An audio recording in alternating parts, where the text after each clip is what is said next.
സത്യവചനത്തെ യഥാർത്ഥമായി പ്രസംഗിച്ചുകൊണ്ട് ലജ്ജിപ്പാൻ സംഗതിയില്ലാത്ത വേലക്കാരനായി ദൈവത്തിന് കൊള്ളാതെ നിൽക്കാൻ ശ്രമിക്കുക. നീ നിന്നെ സൂക്ഷിക്കുക, നിന്റെ ഉപദേശം സൂക്ഷിക്കുക. അങ്ങനെ ചെയ്താൽ നീ നിന്നെയും നിന്റെ പ്രസംഗം കേൾക്കുന്നവരെയും, അല്ലെങ്കിൽ നിനക്കുമില്ല രക്ഷ, പ്രസംഗം കേൾക്കുന്നവർക്കുമില്ല രക്ഷ. രണ്ടു കൂട്ടരും നാശത്തിലേക്ക് പോകാനിടയായിത്തീരും. പിന്നെ കേൾക്കുന്ന പ്രിയപ്പെട്ടവർ, ഇതിൽ വേഗത്തിൽ മുമ്പോട്ട് പോകുക. വശീകരണ വാക്കുകൊണ്ട് ആരും നിങ്ങളെ ചതിക്കാതിരിപ്പാൻ എന്ന് പറയുന്നു. അടുത്ത വാക്യം, 5-ാം വാക്യം.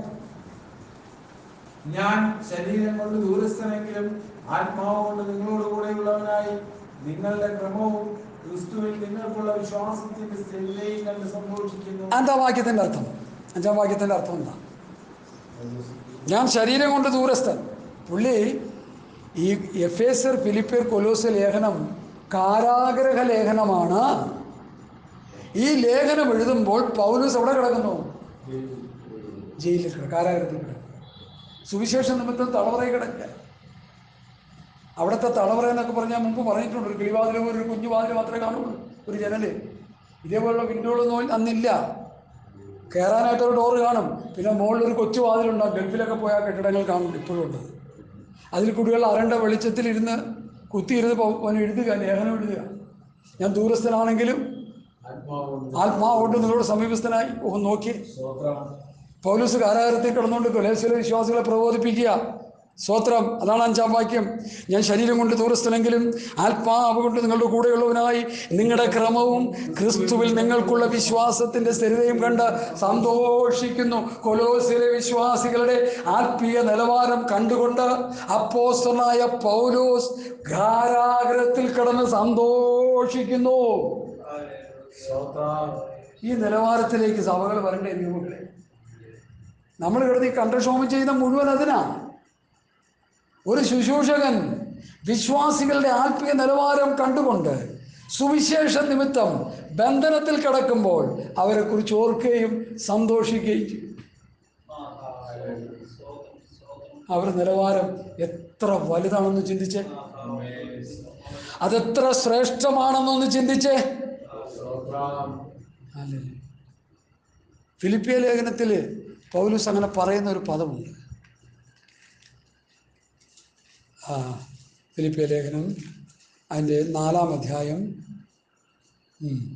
1-ാം വാക്യം വായിക്കാം. അതുകൊണ്ട് എൻ്റെ പ്രിയരും വാഞ്ചിതരുമായ സഹോദരന്മാരെ, അതുകൊണ്ട് എൻ്റെ പ്രിയരും വാഞ്ചിതരുമായ എൻ്റെ സഹോദരന്മാരെ, എൻ്റെ സന്തോഷവും കിരീടവുമായുള്ളവരെ. മതി. ഇങ്ങനെ കർത്താവിന് നിലനിൽപ്പിൻ പ്രിയമുള്ളവരെ, അല്ലേ?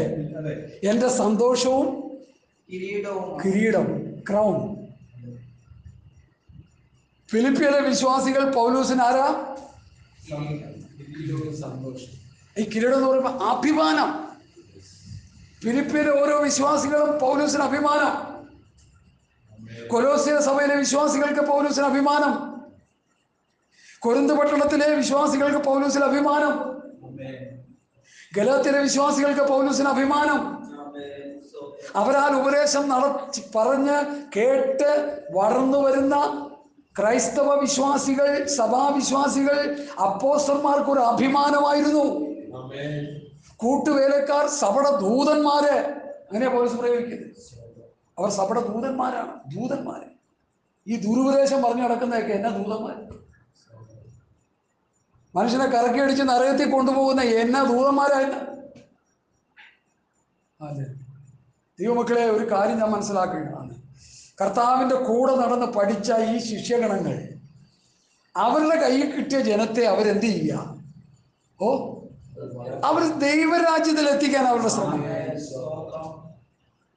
അവർ കഷ്ടപ്പെട്ടാലും അടികൊണ്ടാലും രക്തസാക്ഷിയായാലും ആ വിശ്വാസികളെ സ്വർഗരാജ്യത്തിൽ എത്തിക്കാൻ അവർ ആഹാരോത്രം ബന്ധപ്പെട്ടുകൊണ്ടിരുന്നു, പണിയെടുത്തുകൊണ്ടിരുന്നു. അതിനെന്തോ അവർ സഹിച്ചു, പട്ടിണി കിടന്നു, കഷ്ടപ്പെട്ടു, പീഡകൾ അനുഭവിച്ചു, രോഗം അനുഭവിച്ചു. ഞാൻ ചോദിക്കട്ടെ, ഗലാത്യ ദേശത്ത് സഭ സ്ഥാപിക്കാൻ ആദ്യം ചെന്നപ്പോൾ ഉപദ്രവമേറ്റിട്ടുണ്ടാകാം. ഓരോ പട്ടണങ്ങളിലും സുവിശേഷം പറയാൻ പോകുമ്പോൾ അവിടെ നിന്ന് തല്ലി ഓടിച്ചിട്ടുണ്ടാകാം. ആ സമയം ഓടിപ്പോയിട്ട് അവിടെ വീട്ടിൽ പോയി കിടന്ന് പ്രാർത്ഥിച്ചിട്ട് പിന്നെയും കയറി വരും. അവിടെ എന്തിനാ? ഇന്നലെ കുറെ വചനം പറഞ്ഞു പോയതാ, ഇനിയും പോയി പറഞ്ഞു. അങ്ങനെ സഭ പറഞ്ഞ് അവരെ ആ ദേശത്ത് കൂടിവരവുകൾ ഉണ്ടാക്കി അനുഗ്രഹീതമായ സഭകൾക്ക് രൂപം കൊടുത്ത് അവരെ നടത്തി നിത്യതയിലേക്ക് എത്തിച്ചിട്ട് ആ ഉപദേശം, ആ സഭകൾക്ക് കൊടുത്ത ഉപദേശം, ആ പഥ്യവചനം, ആ പഥ്യോപദേശം ഇന്ന് നമ്മുടെ കൈകളിലേക്ക് പരിശുദ്ധാത്മാവിനാൽ വിരചിതമായി ലഭിക്കത്തക്ക നിലയിൽ ദൈവം അവരിലൂടെ പ്രവർത്തിച്ചില്ലേ? നിങ്ങളിത് പല പ്രാവശ്യം വെച്ച് കേൾക്കണം, എന്നാലും ഇത് മനസ്സിലാകും. ഹല്ലേലൂയ. അവർ മരിക്കുന്നതിന് മുൻപ്, അവർ രക്തസാക്ഷികളാകുന്നതിന് മുൻപ്, അവർ പ്രസംഗിച്ച് നടത്തിയ ദേശങ്ങളിൽ അവരെ രൂപപ്പെടുത്തിയെടുത്ത ദൈവസഭകളെ ആ ഉപദേശം അവർ പഠിപ്പിച്ചു. ആ ഉപദേശം അവർ ആത്മാവിൽ എഴുതി വെച്ചു വരും തലമുറയ്ക്ക് വേണ്ടി. അത് കയ്യിലും വെച്ചോണ്ട് ചപ്പും ചവറും പറഞ്ഞു നടക്കാതെ ആ പഥ്യവചനം, ആ പഥ്യോപദേശം വായിച്ച് പഠിച്ച് ഗ്രഹിച്ച് അത് ആത്മാവിൽ പ്രസംഗിക്കുന്ന വിശുദ്ധന്മാരെയാണ് ഇന്ന് സഭയ്ക്ക് ആവശ്യം. ഹല്ലേലൂയ. എനിക്ക് സഭയ്ക്ക് രക്ഷപ്പെടാൻ പറ്റത്തില്ല. ഹല്ലേലൂയ. ഞാൻ ദൈവസഭയിൽ ഒത്തിരി പ്രാർത്ഥിച്ചിട്ടാണ് ഈ ദൂത് പറയുന്നത്. ചുമ്മാ ആത്മാവിൽ പ്രാർത്ഥിച്ച് പറയുന്ന ദൂതായത്. ഹല്ലേലൂയ. നമ്മുടെ പാസ്റ്റർമാർക്കെല്ലാം റവറന്റ് പട്ടമുണ്ട്, ഡോക്ടറുണ്ട്, MD ഉണ്ട്, ഡോക്ടറേറ്റ് ഉണ്ട്, പിന്നെ PhD ഉണ്ട്. എല്ലാം നല്ലത്. ഇതൊക്കെ നല്ല ലോകത്തിന് മുമ്പ് കാണിക്കാൻ നല്ലതാണ്. പിണറായി വരുമ്പോൾ ഞാൻ മാസ്റ്റർ ബിരുദം എടുത്ത ആളാണ്, ഓക്കെ, നല്ല കാര്യം. പിണറായി പറയും വെരി ഗുഡ്. പുള്ളിക്ക് പത്യോപദേശം ലോക മനുഷ്യന്റെ മുമ്പിൽ നമുക്ക് ആള് കളിക്കാൻ കൊള്ളാം. ദൈവമക്കളെ, ദൈവത്തിന് മുൻപാകെ ഒരു ഗുണം. അതല്ലേ പറഞ്ഞത്, സത്യവചനത്തെ യഥാർത്ഥമായി പ്രസംഗിക്കും ലജ്ജിപ്പാൻ സംഗതിയില്ലാത്ത വേലക്കാരനായി ദൈവത്തിന് കൊള്ളാവുന്ന. അല്ലെങ്കിൽ നീ സത്യവചനത്തെ യഥാർത്ഥമായി പ്രസംഗിച്ചില്ലെങ്കിൽ എന്തോ സംഭവിക്കും? നോ പോയിന്റ് വന്നില്ല. അതുമല്ല, ലജ്ജിച്ചു പോകും. ലജ്ജിപ്പാൻ സംഗതിയില്ലാത്ത വേലക്കാരൻ. 90% വേലക്കാരും ലജ്ജിക്കുന്നവരാണോ എന്ന് അവരവരെ തന്നെ ശോധന ചെയ്യട്ടെ. എനിക്ക് അവരെ കുറ്റം പറയാനെന്നുള്ള റൈറ്റ് ഇല്ല, പക്ഷെ ശോധന ചെയ്യുന്നു. ഞാൻ എന്നെ തന്നെ ശോധന. എന്നെ ഒരു കർത്താവിന്റെ ദാസൻ എവിടെയെങ്കിലും ശുശ്രൂഷയ്ക്ക് വിളിച്ചാൽ വായിത്തോന്ന് പറഞ്ഞിട്ട് പോവുകയല്ല, ദൈവവചനമെടുത്ത് പ്രസംഗിച്ച് അവരെ കേൾപ്പിച്ച് നൂറ്റാണ്ടിലെ സഭകളുടെ ആത്മീക നിലവാരത്തിലേക്ക് നിങ്ങൾ വരണമെന്ന് ശഠിക്കുകയും അവർക്ക് വേണ്ടി പ്രാർത്ഥിക്കുകയും അതിനുവേണ്ടി ഉപദേശം പറയുകയും ചെയ്യാണ് എൻ്റെ ജോലി. അല്ല വല്ലതൊക്കെ വിളിച്ച് പറഞ്ഞിട്ട് പോണതല്ല. പണ്ട് ഗുങ്ങിണികളെ വിളിച്ച് ജാഥയ്ക്ക് കൊണ്ടുപോയ കാര്യത്തിൽ ഞാൻ പറഞ്ഞു കേട്ടിട്ടില്ല. കൊങ്ങിണികൾക്കൊന്നും പറയാനറിയത്തില്ല. പറഞ്ഞ് ബിരിയാണി തരും ഉച്ചയ്ക്ക്, വൈകുന്നേരം ആകുമ്പോൾ 500 രൂപയും തരും. ആണുങ്ങളാണെങ്കിൽ ഒരു ചെറിയ കുപ്പിയും തരും. പറ്റുമോ? എവിടെ വേണമെങ്കിലും വന്നാൽ ഒരു 10-50 എണ്ണം കൊങ്ങിണികൾ, ആണുങ്ങൾ പെണ്ണുങ്ങളെല്ലാം കൂടി വന്നു. അപ്പോൾ പറയും ഞങ്ങളിങ്ങനെ പറയണമല്ലോ, ഞങ്ങളുടെ ചങ്കിലെ ചോരയ്ക്ക് ഞങ്ങളുടെ കുടിയുടെ നിറമെങ്കിൽ പകരം ഞങ്ങൾ ചോദിക്കും. ഇത് വിളിച്ച് പറഞ്ഞോളൂ. ഇവർക്കിതുവല്ലോ വായി കിട്ടുമോ കൊങ്ങിണികൾ? അവർ കുറച്ചു നേരം നോക്കിയിട്ട് പറ്റാത്തോട്ട് അങ്ങനെ തന്നെ, അങ്ങനെ തന്നെ, ഇങ്ങനെ തന്നെ, ഇങ്ങനെ തന്നെ, ഇങ്ങനെ തന്നെ. അതെ, മനസ്സിലായോ? അതല്ല സുവിശേഷം. സുവിശേഷം അതല്ല പ്രിയമുള്ളവരെ. 1900-2000 വർഷങ്ങൾക്ക് മുമ്പ് ദൈവപുത്രനായ യേശു ക്രിസ്തു ഈ ഭൂമിയിൽ വന്ന ആദാമ്യ പാപത്തിന് വേണ്ടി മരിച്ച് അടക്കപ്പെട്ട് ഉയർത്തെഴുന്നേറ്റ് സ്വർഗത്തിൽ പിതാവിന്റെ വലത്ത് ഭാഗത്ത് ഇരിക്കുന്നു. അവൻ പോയതുപോലെ തിരികെ വരുമെന്ന് പറഞ്ഞു. ആ യേശു ക്രിസ്തു എന്റെയും നിന്റെയും പാപത്തിന് വേണ്ടിയാണ് മരിച്ചതെന്ന് നീ ഹൃദയം കൊണ്ട് വിശ്വസിച്ച് വായി കൊണ്ട് ഏറ്റുപറഞ്ഞ് ദൈവപുത്രനായ യേശു ക്രിസ്തുവിനെ കർത്താവിനെ രക്ഷിതമായി സ്വീകരിച്ച് പിതാവിൻ്റെയും പുത്രൻ്റെയും പരിശുദ്ധാത്മാവിൻ്റെ നാമത്തിൽ സ്നാനപ്പെട്ട് പരിശുദ്ധാത്മാവിനെ പ്രാപിച്ച് പഥ്യവചനവും പഥ്യോപദേശവും അനുസരിച്ച് ജീവിച്ച് നിത്യതയ്ക്ക് വേണ്ടി ഒരുങ്ങണമെന്നുള്ള സത്യവചനം, പഥ്യവചനം ഏത് ജംഗ്ഷനിൽ നിന്ന് വിളിച്ചു പറയാൻ ആരും ഒരു ചുക്കും ചെയ്യില്ല. അപ്പൊ ചെല്ലു പറയാ ഞങ്ങളെ കൊന്നുകളയും, നീ ജീവിച്ചിരിക്കുന്ന പേരെ ചത്തുപോകാന്നല്ല, നീ ജീവിച്ചിട്ടുണ്ടായി. അത് വിളിച്ചു പറഞ്ഞ് ചാകണ്ടേ? അപ്പൊ ഞാൻ ചോദിക്കുക, അത് വിളിച്ചു പറഞ്ഞ് മരിച്ചവരല്ലേ ഈ ശിഷ്യന്മാരുടെ കൂട്ടം, പിന്നെ നിനക്കെന്നാ ചാകത്ര വഴി? എന്നോട് വിളിച്ചു പറഞ്ഞെന്ന് ഇവിടെ നിന്ന് ഇടുക്കിയിൽ നിന്ന് ഭാഷ തട്ടിക്കളയൊന്നും നമ്മളതാ അതിനു വേണ്ടിയാണ് ഞാനിരിക്കുന്നത്. ഇവിടെ ആരെങ്കിലും തട്ടിക്കളഞ്ഞ പോകാമല്ലോ, ഇങ്ങനെയൊക്കെ പറഞ്ഞ ആരെങ്കിലും തട്ടിക്കളയുന്നു. എന്താ പറയാ? ദൈവമക്കളെ, ഞാൻ വാക്കുകളെ ഉപസംഹരിച്ചു കൊണ്ടുവരിക. സമയം നമ്മുടെ മുമ്പിൽ അധികം പോയി. ഇച്ചിരി ലേറ്റായിട്ടാണ് തുടങ്ങിയത്. അതുകൊണ്ട് ചില മിനിറ്റുകൾ കൂടി ദൈവനാമത്തിൽ നിങ്ങൾ ക്ഷമിക്കണമെന്ന് കർത്താവിൻ്റെ നാമത്തിൽ ഓർപ്പിച്ചിരിക്കുന്നു. ചവിട്ടി നിർത്തണം എവിടെയെങ്കിലും, അതുപോലെയുള്ള വിഷയമായി കയറി വന്നേക്കുന്നത്. അതുകൊണ്ട് നമുക്ക് ഈ ദിവസങ്ങളിൽ ഈ ഉപദേശം പഠിച്ചനുസരിച്ച് ദൈവമർമ്മങ്ങളും സ്വർഗീയമായ വെളിപ്പാടുകളും വചനത്തിൻ്റെ ജ്ഞാനവും ഒക്കെ പ്രാപിച്ച് കരുത്തന്മാരായി ശക്തന്മാരായി ദൈവസഭയുടെ യഥാർത്ഥ ശുശ്രൂഷ ഗണങ്ങളായി വിശ്വാസികളായി നമുക്ക് ഉപ്പ് പോലെ രുചിക്കുവാൻ, വെളിച്ചം പോലെ പ്രകാശിക്കുവാൻ നമുക്കിടയാകണം. അതിനിടയിൽ ഒരു ഗ്രൂപ്പ് വന്നു കയറും, വശീകരണ വാക്കുകൊണ്ട് നമ്മളെ ചതിക്കുവാൻ. തത്വജ്ഞാനം വെറും വഞ്ചനയും കൊണ്ട് ആരും നിങ്ങളെ കവർന്നു കളയരുത്. പത്രോസിന്റെ 2-ാം ലേഖനം 2-ാം അധ്യായം 1 മുതൽ 3 വരെ വാക്യം വായിച്ചു. ഇതൊരു പ്രസംഗമാണ്. ഈ വാക്യം തന്നെ പ്രസംഗങ്ങളാണ്. വായിച്ചത് പത്രോസിന്റെ 2-ാം ലേഖനം 2-ാം അധ്യായം 1 മുതൽ 3 വരെയുള്ള വാക്യം. അധ്യായം മുഴുവൻ ദുരുപദേശത്തിനെതിരെയുള്ളതാ. ഈ വിഷയം കയറി വന്നുകൊണ്ട് ഞാൻ പറഞ്ഞു പോയിരുന്നുണ്ട്. അവർ ദ്രവ്യാഗ്രഹത്താൽ കൗശലവാക്കു പറഞ്ഞ് നിങ്ങളെ വാണിഭമാക്കും. അല്ല, 2-ന്റെ 1 മുതൽ വായിക്കാം. എന്നാൽ കള്ളപ്രവാചകന്മാരും ജനത്തിന്റെ ഇടയിൽ ഉണ്ടായിരുന്നു. അങ്ങനെ നിങ്ങളുടെ ഇടയിലും ദുരുപദേഷ്ടാക്കന്മാർ ഉണ്ടാകും. ഞങ്ങളുടെ ഇടയിലുണ്ടായിരുന്നു, നിങ്ങളുടെ ഇടയിലുണ്ടാകും. കേട്ടോ, നമ്മൾ വായിച്ചു പഠിക്കേണ്ട കാര്യമാണ്. ഞങ്ങളുടെ ഇടയിലുണ്ടായിരുന്നു. അപ്പൊ അത് എനിക്ക് ഒരു ചെറിയൊരു വ്യാഖ്യാനം തരാൻ ആഗ്രഹിക്കാം. ഞങ്ങൾ ദൈവത്തിൽ നിന്നുള്ളവർ ഞങ്ങളുടെ വാക്ക് കേൾക്കുന്നു. കർത്താവ് തെരഞ്ഞെടുത്ത ശിഷ്യന്മാര് ശക്തിയോടെ ഉപദേശം ആത്മാവിൽ പറഞ്ഞുകൊണ്ടിരിക്കുന്ന ആ സന്ദർഭങ്ങളിൽ പോലും ദുരുപദേഷ്ടക്കന്മാർ അവരുടെ ഇടയിലുണ്ടായി. ഞാൻ അതിന് പറയുന്നത് ഇന്നിപ്പോൾ അതേ ഉള്ളൂ. നമ്മളെ പോലെയൊക്കെ കുറച്ച് പത്യവചനം പറയുന്നത് വളരെ കുറവാണ്. ചുമ്മാ ദുരുപദേശം. ബാംഗ്ലൂരിലൊക്കെ ദുരുപദേശം മാത്രമാണ് അവർ പറഞ്ഞുകൊണ്ടിരിക്കുന്നത്. പത്യോപദേശം പറയുന്നേയില്ല. ഇവിടെ എന്താ പറഞ്ഞിരിക്കുന്നത്? ഞങ്ങളുടെ ഇടയിൽ ഉണ്ടായിരുന്നു. ഒന്നുകൂടി വായിക്കാം. വായിച്ചാട്ടെ. എന്നാൽ കള്ളപ്രവാചകന്മാരും ജനത്തിന്റെ ഇടയിൽ ഉണ്ടായിരുന്നു. അങ്ങനെ നിങ്ങളുടെ ഇടയിലും ദുരുപദേഷ്ടന്മാരുണ്ടാകും. അവർ നാശകരമായ മതഭേദങ്ങളെ നുഴയിച്ച് തങ്ങളെ വിലയ്ക്കു വാങ്ങിയ നാഥനെ തള്ളി പറഞ്ഞ് തങ്ങൾക്ക് തന്നെ ശീഘ്രനാശം വരുത്തും. അവരുടെ ദുഷ്കാമ പ്രവൃത്തികളെ പലരും അനുകരിക്കും. അവർ നിമിത്തം സത്യമാർഗം ദുഷിക്കപ്പെടും. അവർ ദ്രവ്യാഗ്രഹത്താൽ കൗശലവാക്ക് പറഞ്ഞ് വാണിഭം വിറ്റ് തിന്നു. നിങ്ങളെ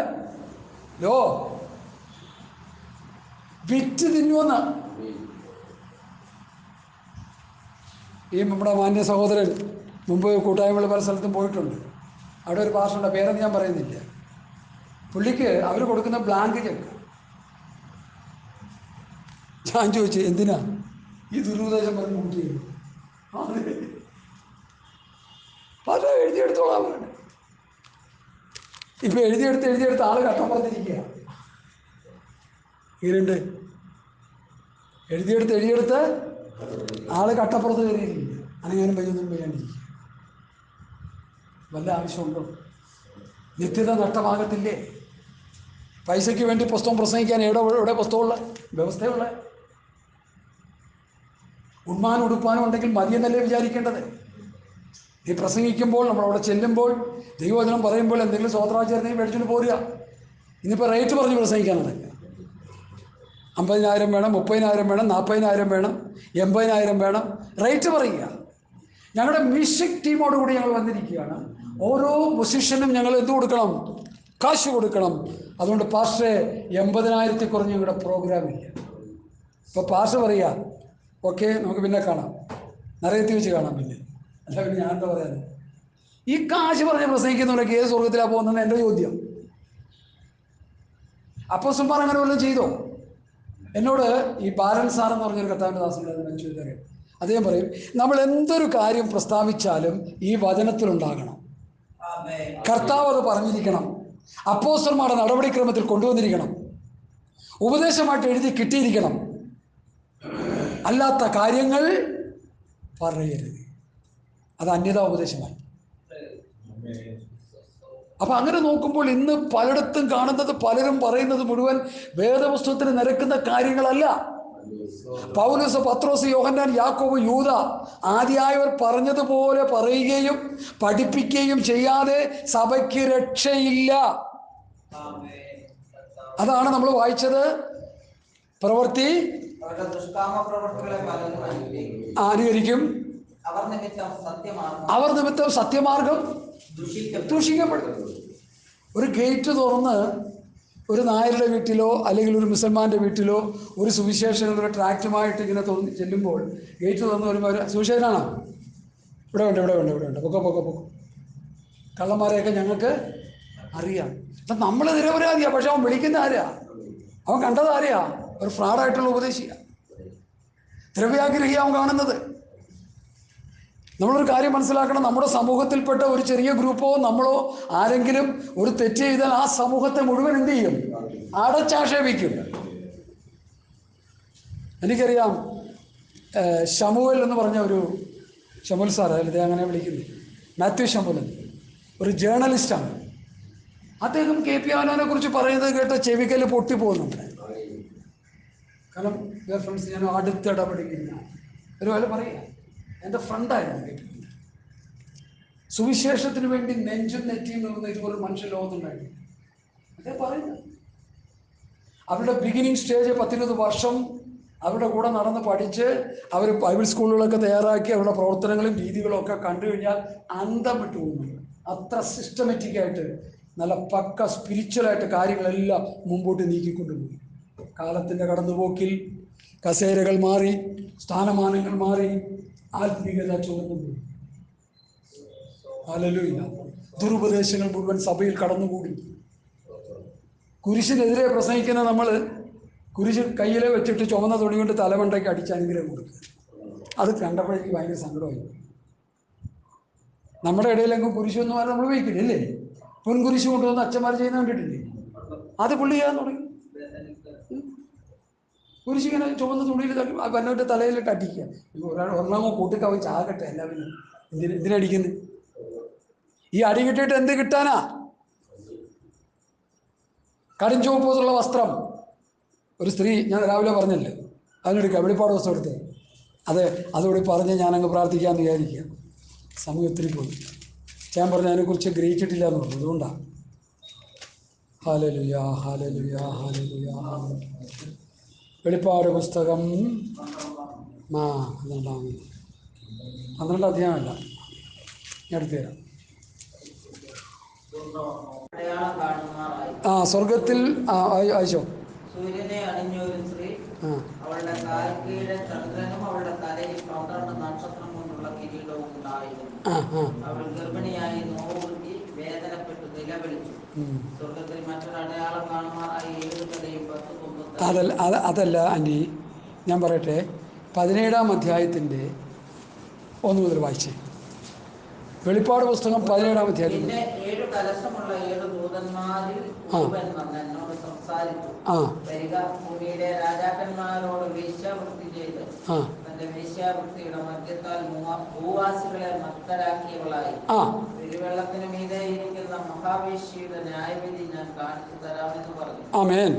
അവൻ എന്നെ ആത്മാവിൽ മരുഭൂമിയിലേക്ക് കൊണ്ടുപോയി. അപ്പോൾ 7 തലയും 10 കൊമ്പുമുള്ളതായി നാമങ്ങൾ നിറഞ്ഞ് കടുംചുവപ്പുള്ള ഒരു മൃഗത്തിന്മേൽ ഒരു സ്ത്രീ ഇരിക്കുന്നത് ഞാൻ കണ്ടു. ഒരു സ്ത്രീ ഇരിക്കുന്നത്, കടുംചുവപ്പുള്ള മൃഗത്തിന്മേൽ ഒരു സ്ത്രീ ഇരിക്കുന്നത് കണ്ടു. അടുത്ത ആ സ്ത്രീ ധൂമ്രവർണ്ണവും കടുംചുവപ്പ് നിറവും ഉള്ള വസ്ത്രം ധരിച്ച് പൊന്നും രക്തവും മുത്തുമണിഞ്ഞവളായി തന്റെ വേശ്യാവൃത്തിയുടെ മ്ലേച്ഛതയും അശുദ്ധിയും നിറഞ്ഞ സ്വർണ്ണ പാനപാത്രം കയ്യിൽ പിടിച്ചിരുന്നു. ഈ നമ്മുടെ KP ഓരാൻ കയ്യിൽ പിടിച്ച പാനപാത്രമല്ല, അംശപടിയായിരുന്നു. പാമ്പും കുഞ്ഞിനെ കടുംചുവപ്പുള്ള വസ്ത്രവും ധരിച്ച് ഈ പാമ്പും കുഞ്ഞിനെയും കൈ പിടിച്ചിങ്ങനെ നിൽക്കുന്ന കണ്ടപ്പോൾ ഹല്ലേലൂയ സ്വോത്രം എന്നാണ് പറഞ്ഞത്. എനിക്ക് സ്വോത്രമൊന്നും വന്നില്ലേ. നിങ്ങൾക്ക് സ്വോത്രം വന്നെങ്കിൽ തെറ്റിപ്പോയി. മനസ്സാന്തരപ്പെടണം. ഇപ്പൊ പിശാചി എന്ന് പറയാൻ എനിക്ക് തോന്നിയത്. കാരണം ഈ ഇവിടെ പുസ്തകത്തിൽ എഴുതിയിരിക്കുന്നത് ഈ സ്ത്രീ മർമ്മം മഹതിയാം ബാബിലോൺ. അവരാരാണ്? മ്ലേച്ഛതകളുടെ വേശ്യമാരുടെയും മ്ലേച്ഛതകളുടെയും മാതാവ്. ഇതൊരു മഹാനഗരം, ബാബിലോൺ നഗരത്തെയാണ് കാണിക്കുന്നത്. വിശുദ്ധന്മാരുടെ രക്തം ഊറ്റിക്കുടിച്ച നഗരം, വിശുദ്ധന്മാരെ രക്തസാക്ഷികളാക്കി തീർത്ത നഗരം, അനേക ഭക്തന്മാരെ തകർത്ത് കളഞ്ഞ നഗരം. ഒരു വെളിപ്പാടൂടെ പറഞ്ഞിട്ട് നിർത്തുകയല്ലേ. ആ നഗരം ഒരു മണിക്കൂർ കൊണ്ട് ദൈവം പൊടിച്ച് കൈകൊണ്ടു തകർത്ത് കളഞ്ഞു. ആ നഗരത്തെ ദൈവകോപം ഏറ്റുവാങ്ങിയ നഗരമാണ് ബാബിലോൺ നഗരം. ഹല്ലേലൂയ. അതാ ആ സ്ത്രീ ഇരിക്കുന്നതായിട്ട് ഇവിടെ പഠിപ്പിക്കുന്നത്. ആ സ്ത്രീ ഇനി അത് എൻ്റെ വ്യാഖ്യാനം ഞാൻ തരാം, എടുത്താട്ടെ. 17:15 പോലെ ഒന്ന് വായിച്ചു വന്നേ അമ്മാമേ. പിന്നെ അവൻ എന്നോട് പറഞ്ഞത്, ആമേൻ, നീ കണ്ടതും ഇരിക്കുന്നതുമായ വെള്ളം വംശങ്ങളും വിശാലങ്ങളും ജാതികളും ഭാഷകളും അത്രേ. ആമേൻ. അടുത്ത്, നീ കണ്ട 10 കൊമ്പും മൃഗവും വേശ്യയെ ദ്വേഷിച്ച് ശൂന്യവും നഗ്നവുമാക്കി അവളുടെ മാംസം ചിന്തുകളയും. സ്തോത്രം. അവളെ തീ കൊണ്ട് ദഹിപ്പിക്കുകയും ചെയ്യും. അടുത്ത്, ദൈവത്തിന്റെ വചനം നിവൃത്തിയാവുള്ളൂ. തന്റെ ഹിതം ചെയ്യുവാനും ഒരേ അഭിപ്രായം നടത്തുവാനും തങ്ങളുടെ രാജ്യത്തും മൃഗത്തിന് കൊടുക്കാനും ദൈവം അവരുടെ ഹൃദയത്തിൽ തോന്നിച്ചു. അടുത്ത വാക്യം, നീ കണ്ട സ്ത്രീയോ ഭൂരാജാക്കന്മാരുടെ മേൽ രാജത്വമുള്ള മഹാനഗരം. ആ സ്ത്രീയെ ഒരു നഗരമായിട്ട്, ആ നഗരത്തെ ഒരു സ്ത്രീയായിട്ടാണ് ഇവിടെ യോഹന്നാൻ അപ്പോസ്തലൻ ദൈവം കാണിച്ചു. സ്ത്രീ, മ്ലേച്ഛതകൾ നിറഞ്ഞ സ്ത്രീ, അശുദ്ധി നിറഞ്ഞ സ്ത്രീ, വിശുദ്ധന്മാരുടെ രക്തം കുടിച്ച് മത്തായിരിക്കുന്ന സ്ത്രീ, ദൈവസഭയ്ക്കും ദൈവജനത്തിനും എതിരെ നിൽക്കുന്ന ഒരു സ്ത്രീ. ഇത് കടുംചുവപ്പുള്ള വസ്ത്രം ധരിച്ച് നിൽക്കുന്നു എന്നുള്ളതാണ് പ്രത്യേകത. നമുക്കിപ്പോൾ ചുവപ്പിനോട് ഒരു എതിർപ്പൊന്നുമില്ല. പക്ഷേ ഈ പിശാചി ചുവന്ന വസ്ത്രം ധരിച്ചിരിക്കുന്നത് കൊണ്ട് നമ്മുടെ പാത്രന്മാർ ഈ ചുവന്ന വസ്ത്രം ധരിക്കുമ്പോൾ എനിക്ക് ഉള്ളിലൊരു ഭാരം. സ്തോത്രം. നിങ്ങൾക്ക് വേറെ വസ്ത്രമൊന്നും ഇല്ലേ? ഹല്ലേലൂയ. ചുമപ്പ് എന്തിനെ കാണിക്കുന്നു? അപകടമല്ലേ? കമ്മ്യൂണിസ്റ്റ് പാർട്ടിക്കാർ ചുവന്ന കൊടി എടുക്കുന്നതിൻ്റെ കാര്യം എന്താ? രക്തം ചൊരിഞ്ഞ് ഉണ്ടാക്കിയൊരു പ്രസ്ഥാനമാണത്. കാർൽ മാർക്സും കമ്മ്യൂണിസം എന്ന് പറഞ്ഞാൽ രക്തച്ചൊരിച്ചിലോടുകൂടി ഉണ്ടാക്കിയെടുത്തൊരു നവോത്ഥാനമാണ് കമ്മ്യൂണിസ്റ്റ് പാർട്ടി, മാർക്സിസം. രക്തം ചൊരിഞ്ഞാണ് ആ പാർട്ടി സ്ഥാപിച്ചെടുത്തത്, ആ പ്രസ്ഥാനം ഉടലെടുത്തത്. അതുകൊണ്ടാണ് അവർ രക്തം ചൊരിയുന്ന 58 വെട്ടിയിട്ടും 59ാമത് വെട്ടാനായിട്ട് പിന്നെ ഓങ്ങി നിൽക്കുന്നതിൻ്റെ കാര്യം അതാ. മനസ്സിലാക്കണം. രക്തച്ചൊരിച്ചിലാണ് അവരുടെ പ്രധാന വിഷയം. കൊല്ലുക, മുടിക്കുക, നശിപ്പിക്കുക. ഇതിൻ്റെ പിന്നിൽ ആരാ? അറുപ്പാനും മുടിപ്പാനും നശിപ്പിക്കാനല്ലാതെ ആരും സാത്താൻ വരുന്നില്ല. അപ്പം ഇങ്ങനെ നമ്മൾ കാര്യങ്ങൾ പഠിച്ചെടുക്കണം. സ്തോത്രം. അതുകൊണ്ട് എന്നെ കേൾക്കുന്ന പ്രിയപ്പെട്ടവരെ, ചില വാക്കുകളെ ഞാനിവിടെ ഉപസംഹരിക്കുന്നു. സ്തോത്രം. ഇവിടെ ജ്ഞാനത്തിൻ്റെയും പരിജ്ഞാനത്തിൻ്റെയും നിക്ഷേപങ്ങളൊക്കെ സ്തോത്രം ക്രിസ്തുവിൽ മറഞ്ഞിരിക്കുന്ന, അവനിൽ വിവേകത്തിൻ്റെയും പരിജ്ഞാനത്തിൻ്റെയും സമ്പത്തൊക്കെ ഉണ്ട്. പക്ഷേ മനുഷ്യൻ പറയുന്ന വശീകരണ വാക്കുകൊണ്ട് ഇത് നമുക്ക് പ്രാപിച്ചെടുക്കാൻ പറ്റുന്നില്ല. ഞാൻ ശരീരം കൊണ്ട് ദൂരസ്ഥനെങ്കിലും ആത്മാവ് കൊണ്ട് കൂടെയുള്ളവനായി. സ്തോത്രം.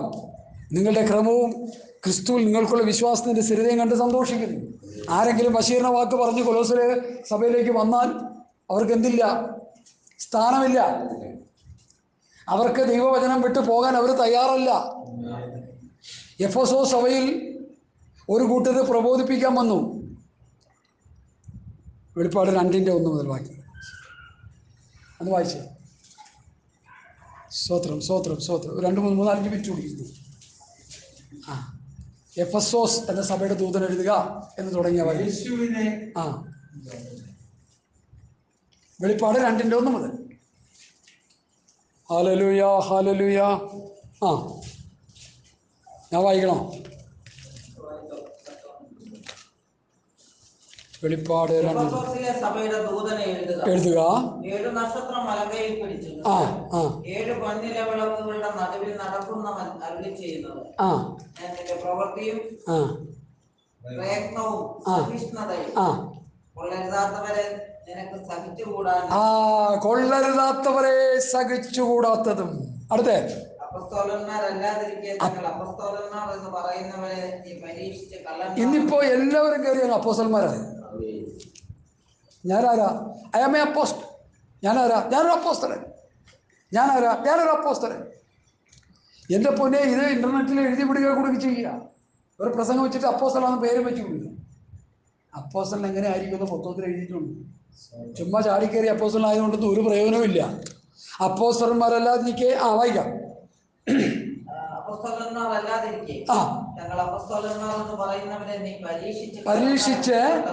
പരീക്ഷിച്ചിട്ട് എന്ത് ചെയ്തു കണ്ടു?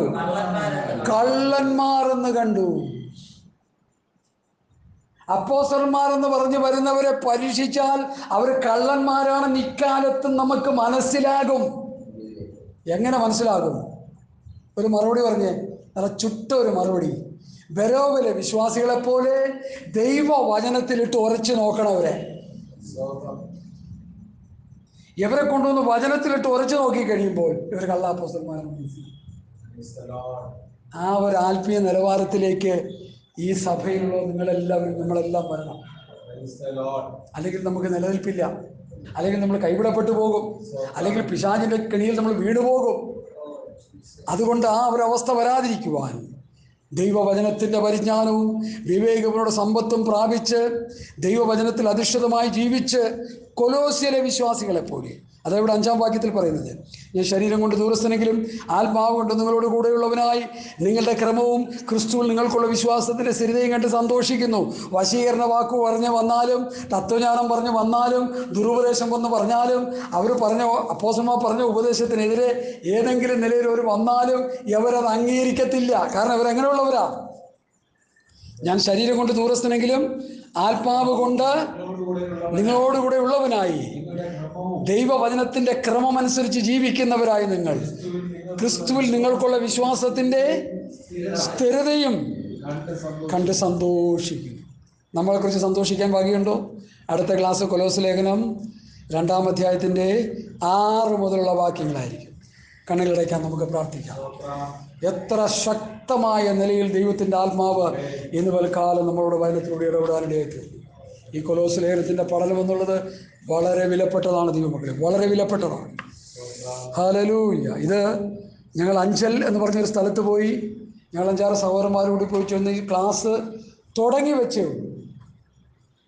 അപ്പം തന്നെ ഞങ്ങൾക്ക് എന്ത് കിട്ടി? ആ ക്ലാസ്സിനെ അവർ കട്ട് ചെയ്ത് കളയാനിടയായി. ഇവിടെ ആര് കയറി വന്നു?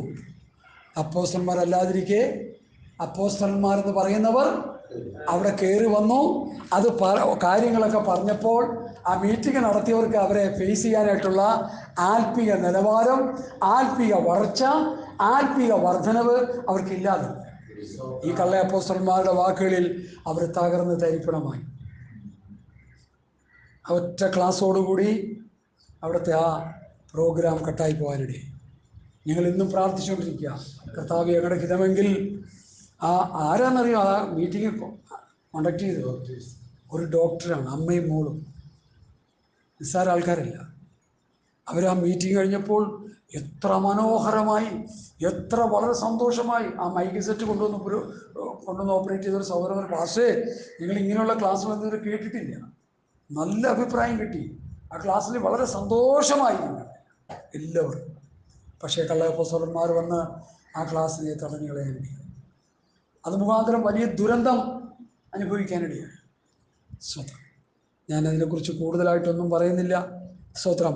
അതുകൊണ്ട് ഈ പഥ്യവചനം, ഈ പഥ്യോപദേശം നമ്മൾ കേൾക്കുക മാത്രമല്ല, കേട്ടനുസരിച്ച് ജീവിച്ച് നിത്യതയ്ക്ക് വേണ്ടി ഒരുങ്ങുവാൻ ഈ വചനങ്ങൾ നമുക്ക് മുഖാന്തരമായി ഭവിക്കട്ടെ എന്ന് ആത്മാർത്ഥമായി പ്രാർത്ഥിച്ചുകൊണ്ട് എൻ്റെ വാക്കുകളെ ചുരുക്കുന്നു. നമുക്ക് അല്പസമയം ഒന്ന് സ്തോത്രം ചെയ്യാം. എല്ലാവരും ഒന്ന് സ്തോത്രം ചെയ്യാം. ഹല്ലേലൂയ. എല്ലാവരും ഒന്ന് സ്തോത്രം ചെയ്യാം. കർത്താവേ, നന്ദിയോടെ സ്തോത്രം, സ്തോത്രം, സ്തോത്രം. കർത്താവ് നമുക്ക് തന്ന വചനങ്ങൾക്കായി സ്തോത്രം, സ്തോത്രം, സ്തോത്രം, സ്തോത്രം, സ്തോത്രം. ഈ പഥ്യവചനം, ഈ പഥ്യോപദേശം നമുക്ക് അനുഗ്രഹമായി തീരേണ്ടതിനായി നമുക്ക് സ്തോത്രം ചെയ്യാം. ഹല്ലേലൂയ, ഹല്ലേലൂയ, ഹല്ലേലൂയ, ഹല്ലേലൂയ.